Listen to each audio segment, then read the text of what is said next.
আপনারা শাহী পনির খেয়েছেন, মটর পনির খেয়েছেন এবং চিলি পনিরও খেয়েছেন, কিন্তু আলু পনিরের সবজি কি খেয়েছেন? আমার মনে হয় খাননি।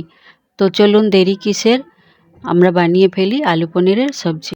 এর জন্য সিদ্ধ আলু আর পনিরটা নেব। সিদ্ধ আলুটাকে ছাড়িয়ে টুকরো টুকরো কেটে নেব, আর পনিরটাকেও টুকরো টুকরো করে কেটে নেব। তারপরে কড়াইতে তেল দেব। তেলটা গরম হওয়ার পরে গোটা জিরে দেব। তারপরে আলুটা দেব। আলুটা দেওয়ার পরে একটু নাড়িয়ে নেব। তারপরে নুন দেব। তারপরে ধনে গুঁড়ো দেব, লঙ্কা গুঁড়ো দেব এবং হলুদ গুঁড়ো দেব।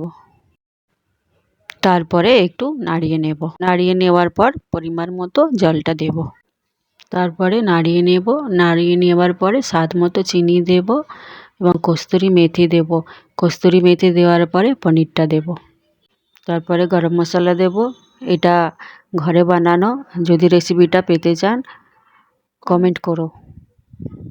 এটা দিলে খাবারের টেস্টটা অনেক চেঞ্জ হয়ে যায়। তারপরে একটু নাড়িয়ে নেব। নাড়িয়ে নেবার পরে আমাদের আলু পনির সবজিটা রেডি। আপনারা দেখতে পাচ্ছেন আলু পনিরের সবজিটা দেখতে কি সুন্দর, খেতেও কিন্তু তেমনই সুন্দর। আপনারা ঘরে অবশ্যই ট্রাই করবেন, আর যদি ভালো লাগে আমাকে কমেন্ট এবং সাবস্ক্রাইব করবেন।